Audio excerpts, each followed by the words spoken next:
मैं रिभा तिवारी उपस्थित हुई हूँ आप सबके सामने बहुत ही सुंदर प्यारा सा शिव चर्चा का गाना लेकर के।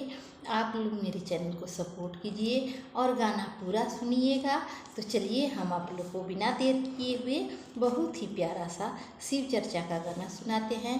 अगर मेरा चैनल आप लोग सब्सक्राइब कर लिए हैं तो अच्छी बात है, नहीं किए हैं तो प्लीज़ चैनल को सब्सक्राइब कर लीजिए।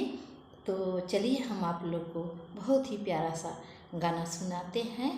हर हर महादेव। आप सब भी बोलिए हर हर महादेव। रमी गईले हमरो जे मनवा, शिव गुरु के चरणवा। रमी गईले हमरो जे मनवा, शिव गुरु के चरणवा। रमी गईले हमरो जे मनवा, शिव गुरु के चरणवा। जय हो शिव गुरु के चरणवा, जय हो गुरु के चरणवा। जय हो शिव गुरु के चरणवा, जय हो शिव गुरु के चरणवा। रमी गईले हमरो जे मनवा, शिव गुरु के चरणवा।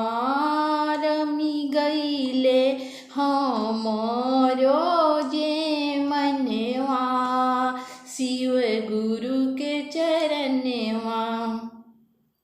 दुखवा दलीदर भागल, हमरो जे किस्मत जागल।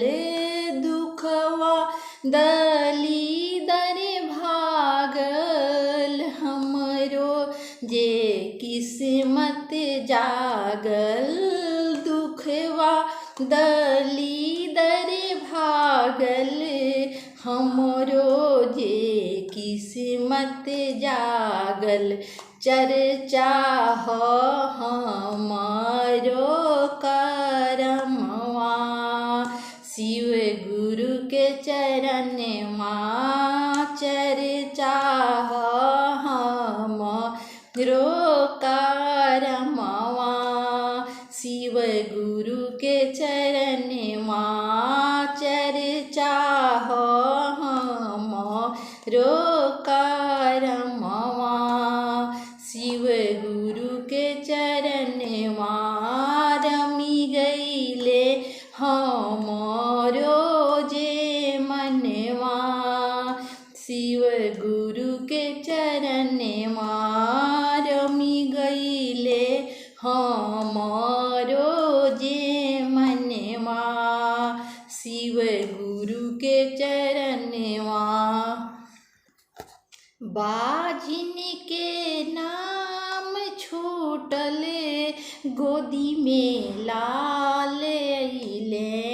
बाजिन के नाम छूटल, गोदी में लाल अइले।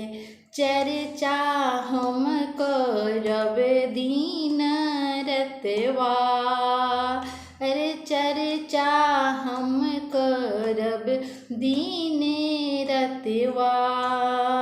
गुरु के चरणवा, चर्चा हम करब दिन रतिया।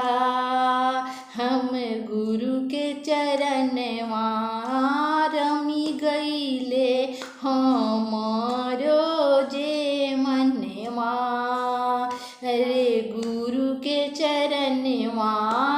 रमी गईले हमरो जे मनवा, शिव गुरु के चरणवा।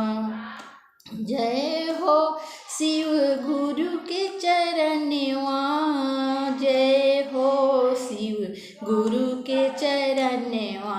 रमी गईले हमरो जे मनवा, शिव गुरु के चरणवा। रमी हमारो जे मनवा शिव गुरु के चरणवा। हर हर महादेव।